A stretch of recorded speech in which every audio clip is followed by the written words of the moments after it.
DC साहब को बोल रहे हैं कि आगे क्या करना है, हम सोच लिए हैं आपके बारे में, आगे परिणाम बुरा होगा, ये इन्होंने डीसी साहब के बारे में बता रहा है। जो हमारे गुड्डू मंडल जी हैं, अगर उनको इसी तरह का टेंडरिंग कराना था तो क्या जरूरत था? जब अपने ही लोगों को काम देना तो टेंडर नहीं कराते, अपने बांट लेते। वैसे भी तो टेबल टेंडर कराते। गोड्डा नगर परिषद एक बार फिर चर्चा में।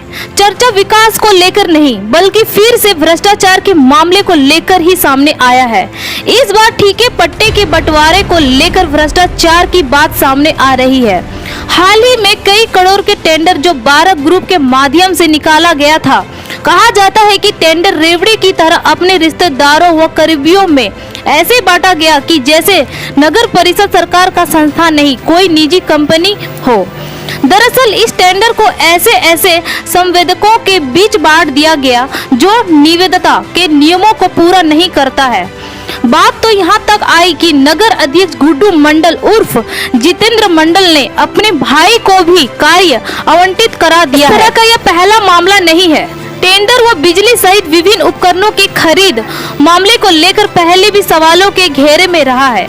इसे लेकर एक निवेदिता करता सुरुचि देवी ने आरटीआई के माध्यम से नगर परिषद से इससे संबंधित सूचना भी मांगी थी, लेकिन 1 माह से अधिक समय बीत जाने के बाद भी सूचना नगर परिषद द्वारा उपलब्ध नहीं कराया गया।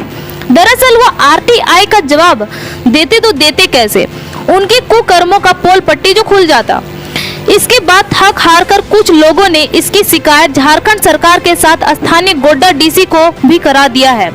अब देखना है कि भ्रष्टाचार के आतंक में डूबा नगर परिषद गोड्डा पर सरकार व जिला प्रशासन क्या कार्रवाई करती है, या पहले की तरह सब कुछ गोलमाल है। भाई गोलमाल है। आप बने रहे खबर न्यूज के साथ। इस निविदा का जो निविदा निस्तार जो किया गया, जिनको कार्य आवंटित किया गया, ठीक है कि आप जिनको छांटें, उसमें हम लोगों का कुछ नहीं कहना है, लेकिन आप जिनको कार्य आवंटित कर रहे हैं, क्या उनको गलत पेपर पे आप कार्य आवंटित कर दीजिएगा? इसीलिए कि कोई आपका भाई है तो कोई आपका मुंशी है, कोई आपका सहयोगी है। मतलब अपने ही आदमी को बांट दिए सब कुछ। अपने ही आदमी को बांटे ही नहीं, बल्कि 9 करोड़ अप्रोक्सीमेट 9 करोड़ का कार्य जो है, total 7 group, 2 group SK enterprises जिसके उनके भाई हैं, नगर अध्यक्ष गुड्डू मंडल का जो भाई है संतोष कुमार, उसको 2 ग्रुप का काम दिया गया अप्रोक्सीमेट 2.5 करोड़ का, 2 से 2.5 करोड़ का। उसके बाद 3 ग्रुप का काम दिया गया लगभग 4 करोड़ का, सुमन कुमार जिनका वो प्रोप्राइटर है एसकेडी का, वो भी तब जबकि वो कैरेक्टर सर्टिफिकेट सुमन कुमार संतोष कुमार का कैरेक्टर सर्टिफिकेट लगाता है। ये कहाँ तक उचित है कि मेरा रजिस्ट्रेशन है, हम अपना कैरेक्टर देंगे कि दूसरे का कैरेक्टर, समाज का कैरेक्टर देंगे? उसका इंजीनियर का पेपर भी फर्जी है जो प्रियांशु राज के नाम से है। वो पेपर उनका खुद बयान कर रहा है जिसमें कि ना प्रिंसिपल का दस्तखत है, ना सेक्रेटरी का दस्तखत है, किसी का दस्तखत नहीं है। उतना ही नहीं, जहाँ का वो सर्टिफिकेट प्रोड्यूस कर रहे हैं अपना तकनीकी पदाधिकारी जो प्रियांशु राज को रखे हुए हैं, वो सर्टिफिकेट फर्जी है। वहाँ का प्रिंसिपल से बात करने से, और समय आएगा तो उसका एविडेंस भी हम लोग देंगे ये सर्टिफिकेट कैसे फर्जी है। वैसे समझा जा सकता है कि दूसरा से तीसरा क्लास का भी अगर सर्टिफिकेट आप लेने जाते हैं तो क्या उसमें बिना प्रिंसिपल का दस्तखत का आप सर्टिफिकेट मानिएगा? बिना मानिएगा। अगर किन्हीं का दस्तखत ही नहीं है तो सर्टिफिकेट का क्या वैल्यू है? उसके बाद जो रूबीना कंस्ट्रक्शन को काम दिया गया, उसका इंजीनियर खुद लिख के दे रहा है कि हम तो रूबीना कंस्ट्रक्शन को जानते भी नहीं हैं और मैंने तो इलेक्ट्रिकल से इंजीनियरिंग किया है। इन लोगों ने एडिट करके जो है उसको सिविल इंजीनियरिंग बना दिया। अब आप समझ सकते हैं किस हद तक भ्रष्टाचार हुआ है, और ऐसे संवेदक को कार्य दिया गया। उसके बाद विजय यादव एंड बिल्डर को कार्य दिया गया है।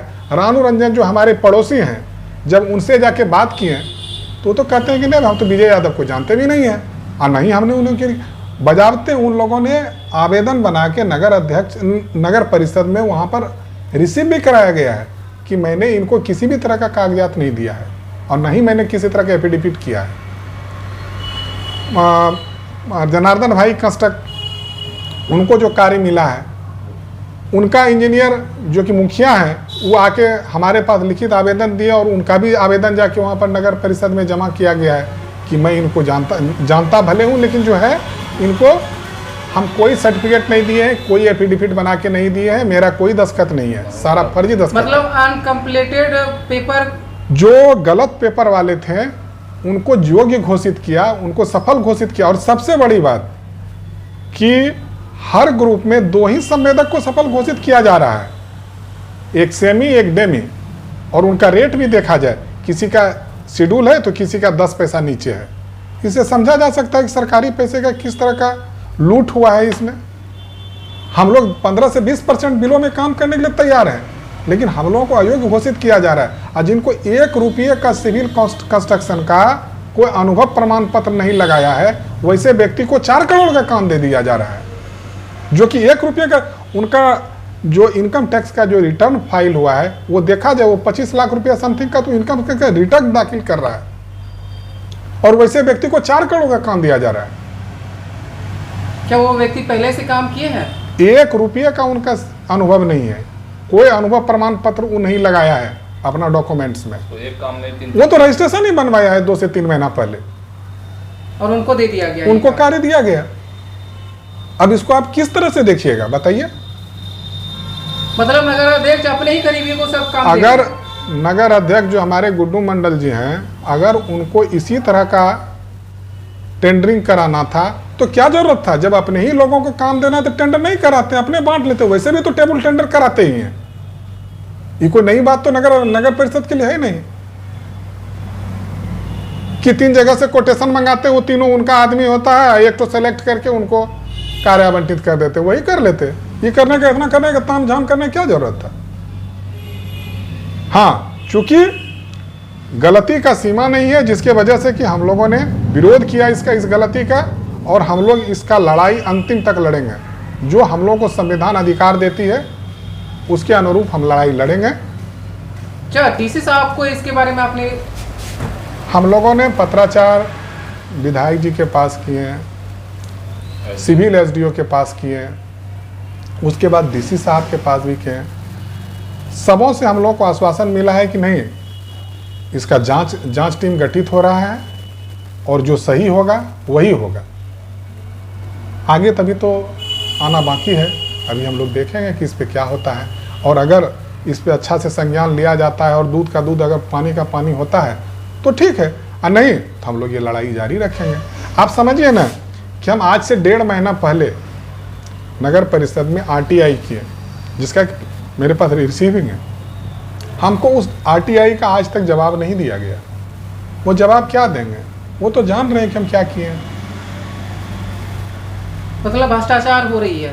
भ्रष्टाचार, एक आदमी को जो उनका मुंशी है उनको 3 काम दिया जाता है, और हम लोग एक काम लेने के लिए दौड़ लगा रहे हैं बिलों में कि भाई 15% बिलों में दे दीजिए, 20% बिलों में, कि कम से कम जो हम लोग का टूल्स प्लांट है वो तो चलेगा, कम से कम उसका भाड़ा तो उठेगा।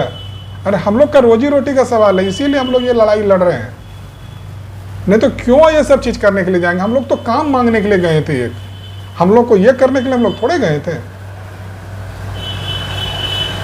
क्या नाम हुआ सर आपका? मेरा नाम राजीव कुमार रंजन है, और मेरे वाइफ के नाम से जो है आर्यन कंस्ट्रक्शन के नाम से नगर परिषद में रजिस्टर्ड है क्लास 2 में। जो टेंडर हुआ है, टेंडर गलत ढंग से जो अपने ही लोग को में वो बांट लिया, उससे हम लोग नाराज हैं। हम लोग विकास से नाराज? हाँ, विकास से नाराज नहीं है। हम लोग चाहते हैं कि शहर का विकास हो और गुणवत्तापूर्वक विकास हो। हम लोग पहले भी कार्य किए हैं, विकास किए हैं, बढ़िया कार्य किए हैं, लेकिन जो लोग आज तक ठेकेदारी का 3 नहीं जानता, उसको आप 3-3 करोड़ का काम दे देते हैं, 4 करोड़ का अपने ही आदमी को, सारे अपने आदमी को उन्होंने काम दिया 9 ग्रुप में लगभग। और हमने भी डाला था फोनिक ट्रेडिंग के नाम पर, हमें करेक्टर इट नॉट अपडेट करके हमें साथ दिया गया, टेंडर से भाग लेने से बाहर निकाल दिया गया। जो कि हमारा जो करेक्टर था वो 8 महीना का था सिर्फ, और जिसका 11 महीना तय हो रहा था उसको अपने भाग पे ले लिया और उनको काम भी अलाउड कर दिया। जिसका पास भी टेंडर का लाइसेंस नहीं है, यूकेन नंबर नहीं है, उनको ने आप दे दिया। और नगर अध्यक्ष को डर भय सब खत्म हो गया है। क्यों सर, ऐसा आप क्यों कह रहे हैं? ऐसा इसलिए कह रहे हैं, आज सुबह में हमने कभी लोगों से जाना कि नगर परिषद का एक व्हाट्सएप ग्रुप है, उसमें वो डीसी साहब को बोल रहे हैं कि आगे क्या करना है, हम सोच लिए हैं आपके बारे में, आगे परिणाम बुरा होगा। ये इन्होंने डीसी साहब के बारे में बता रहा है। मतलब ये हाँ, जो नगर कि परिषद का ये व्हाट्सएप हाँ, नगर परिषद का व्हाट्सएप ग्रुप है, उसमें डीसी गुड्डू साहब को ही चैलेंज कर रहे हैं। हाँ, जितेंद्र कुमार गुड्डू मंडल ये लिख रहे हैं डीसी साहब को, जो कि जिला का राजा है, और उनको आप इस तरह का चुनौती दे रहे हैं, तो हम लोग का क्या हम लोग का कितना शोषण उन्होंने किया 4.5 साल में, इसका आपको विवरण बता नहीं सकते। सिर्फ लूट का अड्डा है नगर परिषद, और करोड़ों रुपया लूटा गया उसके माध्यम से, और आगे फिर हम लोग बताएंगे कहाँ लूट हुआ है, उन्होंने कहाँ से लूटा है।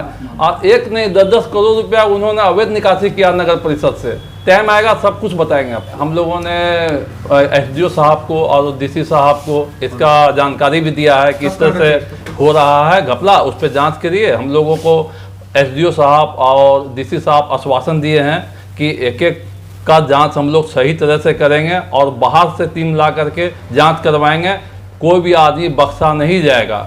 इस पे हम लोग को पूरा विश्वास है, और प्रशासन पे हम लोग को विश्वास बहुत है।